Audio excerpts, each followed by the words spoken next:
जय जय रघुवीर समर्थ. समर्थ म्हणतात की दिवसानंतर रात्र येते आणि रात्रीनंतर दिवस येतो. जसं आज नवीन साल चालू झालं की एक वर्षानंतर दुसरं नवीन साल चालू होतं असं समर्थ आपल्याला ते सांगतात. जसं हे सृष्टीचं चक्र हे नियमानुसार चालू आहे, तसं माणसाच्या कर्माचं सुद्धा चक्र चालूच आहे असं समर्थ आपल्याला ते सांगतात.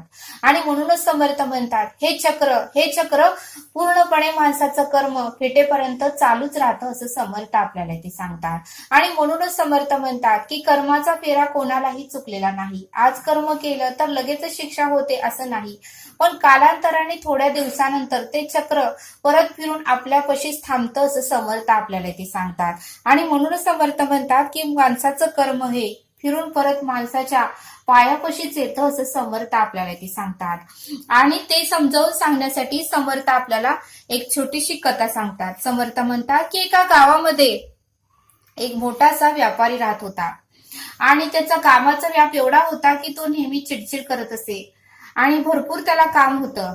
आणि त्याच्या घरी रोज एक भिकारी भीक मागण्यासाठी येत होता. एक म्हातारा माणूस रोज भीक मागण्यासाठी येत होता आणि त्यावेळेस तो व्यापारी त्याच्यावर चिडत होता, त्याच्यावर रागवत होता आणि त्याला म्हणायचा की तुला देवाने परमेश्वराने धडधाकट शरीर दिलेलं आहे, तू कुठलाही तुझे पूर्ण अवयव व्यवस्थित आहे, तू कुठेही व्यंग असं दिसत नाहीये, तुझे हात पाय व्यवस्थित आहेत, तरी तुला कष्ट करून खायला काय होते, रोज उठून तू काय येतोयस असं तो म्हणून त्याला रोज काही ना काही बोलायचा त्या भिकाऱ्याला आणि माघारी पाठवायचा. तरीही तो भिकारी त्या व्यापाऱ्याला म्हणायचा की देव तुमच्या पापांना क्षमा करो, देव तुमच्या पापांना क्षमा करो असं म्हणून तो भिकारी निघून जायचा. पण न चुकता त्या व्यापाऱ्याच्या घरी तो भिकारी येतच होता. मग असं दुसऱ्या दिवशीही तो भिकारी आला. दुसऱ्या दिवशी त्यावेळेस तो व्यापारी खूप चिडला होता, कारण त्याचा व्यापारामध्ये धंद्यामध्ये खूप नुकसान झालं होतं. त्यावेळेस मात्र कोणावर राग काढायचा म्हणून तो भिकारी त्या व्यापाऱ्याच्या घरासमोर आला आणि भीक मागू लागला. त्यावेळेस मात्र व्यापाराला खूप राग आला आणि त्याने एक मोठा दगड घेतला आणि त्या भिकाऱ्याच्या डोक्याला मारलं. त्यावेळेस त्या भिकाऱ्याच्या डोक्यातून रक्त येऊ लागलं.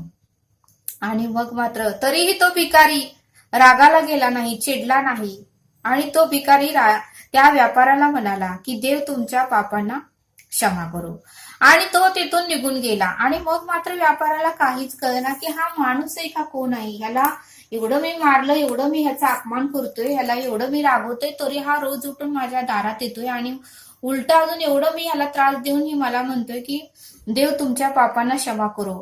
हे असं काय आहे ह्याच्यामध्ये, एवढं विचार एवढे याचे उत्तमाचे कसे, असं तो व्यापारी विचारात पडला. आणि व्यापाऱ्याने ठरवलं की आज आपण त्या भिकाऱ्याचा पाठलाग करायचा आणि हो कुठं राहतोय, काय करतोय हे आपण तपासायचं, असं तो व्यापाऱ्याच्या मनात आलं. आणि ज्यावेळेस भिकारी संध्याकाळची वेळ झाली आणि तो आपल्या घरी निघण्यासाठी गेला आणि तो चालत असतानाच व्यापारी त्याच्या मागे मागे चालत होता. आणि मग मात्र त्या भिकाऱ्याचं घर आलं. छोटस घर होतं पत्र्याचं. आणि म्हातारी म्हणजे त्याची बायको होती, ती बाहेर खॉटवर झोपली होती. खॉटचाही एक पाय तुटलेला होता, पण ती म्हातारी थकलेली होती, वयस्कर होती, त्यामुळे ती झोपली होती. त्यावेळेस तो म्हातारा आलेला बघून ती म्हातारी खॉटवरून उठली आणि म्हणाली, आला तुम्ही, आज खूप वेळ केला, आज काही भिक्षा मिळाली का नाही, भीक मिळाली का नाही.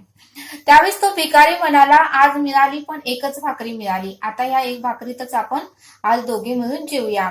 त्यावेळेस म्हातारी म्हणाली, एकच भाकरी, मला तर आज खूप भूक लागलेली आहे, एकच कसं मिळालं. त्यावेळेस तो भिकारी म्हणाला की आज मला जास्त भीक मिळाली नाही, आज मला जास्त शिव्याच मिळाल्या, आज मला कोणीतरी दगडच मारला, हेच मला मिळालं आणि भाकरी मला मिळाली नाही. त्यावेळेस म्हातारी म्हणाली, हा दगड कोणी मारला.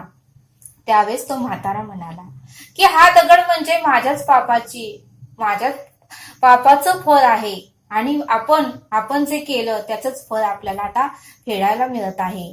आणि त्यावेळेस तो म्हातारा त्या म्हातारीला म्हणाला, तुला आठवतंय का, ज्यावेळेस आपली श्रीमंती होती, आपल्याकडे बंगला होता, गाडी होती, सर्व काही आपलं व्यवस्थित चालत होतं, त्यावेळेस बघ म्हणले आपल्या घरात एक आंधळा भिकारी येत होता. त्यावेळेस आपल्या घरात एक आंधळा भिकारी येत होता आणि तो काही ना काहीतरी भीक मागण्यासाठी आपल्या दारात येत होता. त्यावेळेस मात्र आपल्याला अहंकार होता, आपल्याला पैशाची मस्ती आली होती, आपल्याला खरं खोटं चांगलं वाईट पाप पुण्य काहीच कळत नव्हतं. आपण फक्त पैशाने आंधळ झालो होतो आणि त्याच्या भावना, त्याचं मन, त्याच्या वेदना, त्याची समस्या, त्याची परिस्थिती आपण समजून घेण्याचा प्रयत्न केला नाही आणि ते सर्व आता मला आठवत आहे. त्यावेळेस म्हातारीलाही आठवलं आणि म्हातारी म्हणाली, हो मला पण आठवतं. त्यावेळेस तो म्हातारा म्हातारीला म्हणाला, त्या आंधळ्या भिकाऱ्याची आपण चेष्टा करत होतो.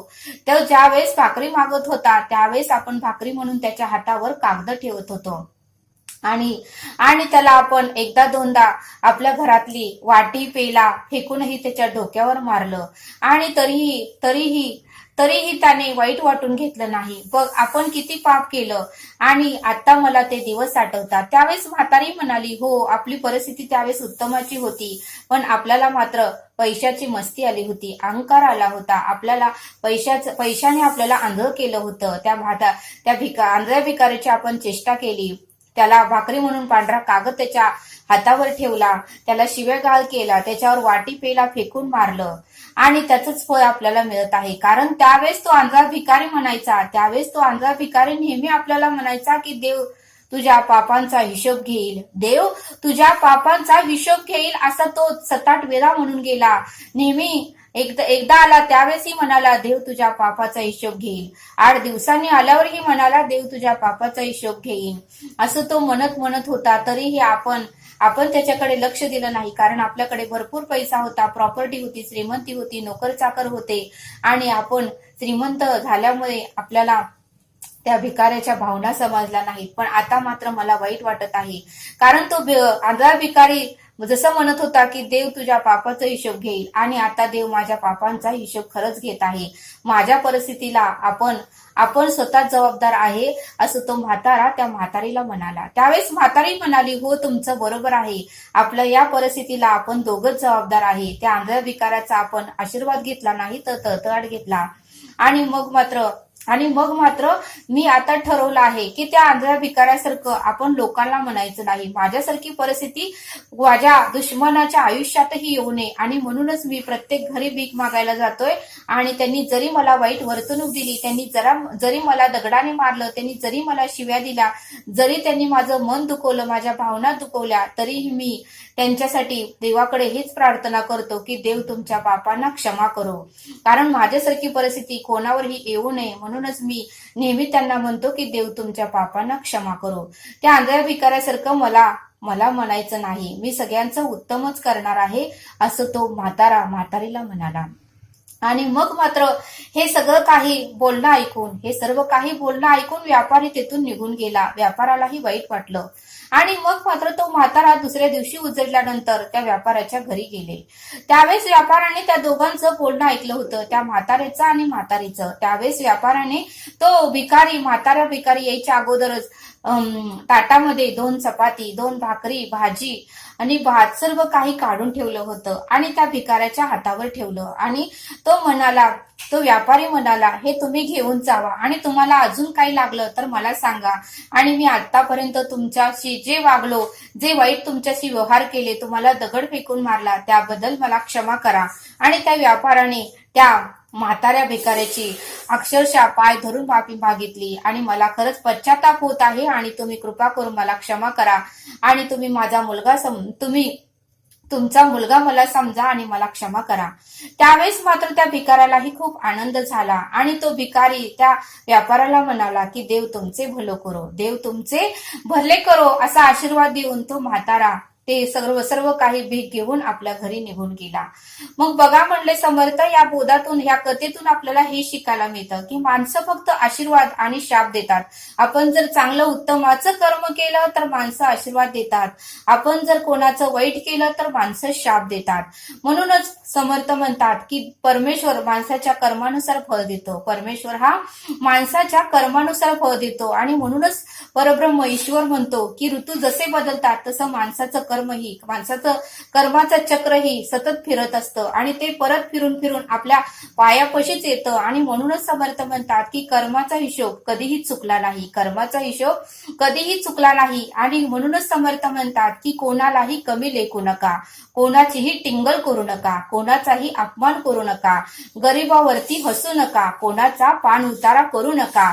नियतीचा पलटवार कधी होईल हे सांगता येत नाही. आणि म्हणूनच परब्रह्म ईश्वर समर्थ म्हणतात की नेहमी चांगले कर्म करा. बघा म्हणले समर्थ, दुपारी तर कडक ऊन असतं, पण अचानक एका सेकंदामध्ये गच्च आभाळ भरून येतं आणि पाऊस भरपूर पडतो आणि विजा चमकतात, आभाळ गडगडतं. बघा म्हणले समर्थ, म्हणजे निसर्गामध्ये सुद्धा एक मिनिटामध्ये बदल होतो. मग आपल्यामध्ये, आपल्या आयुष्यामध्ये, आपल्या ज्या संसारामध्ये घडामोडी सुद्धा आपल्या कर्मानुसार एका क्षणात होतात. आणि म्हणूनच समर्थ म्हणतात की नेहमी चांगले कर्म करा. माणसाचे कर्म फिरून परत आपल्या पशीच येतं. जसं ऋतू फिरत असतात, जसं दिवसानंतर रात्र येते, वर्षानंतर दुसरं वर्ष येतं, तसं माणसाचं कर्म सुद्धा फिरून आपल्या पशीच येतं. आणि म्हणून समर्थ म्हणतात की नेहमी चांगले कर्म करा, म्हणजे त्याचं फळ आपल्याला चांगलंच मिळेल. म्हणून समर्थ म्हणतात की माणसं फक्त आशीर्वादाने श्राप देतात. उत्तमाचं केलं तर आशीर्वाद मिळतो आणि वाईट आपण केलं तर श्रापच मिळतो, असं समर्थांनी आपल्याला या कथेतून समजावून सांगितलं. तरी आपल्याला जर ही कथा जर आवडली असेल तर चॅनलला सबस्क्राईब करा. भेटूया पुढील भागात. धन्यवाद. जय सद्गुरू.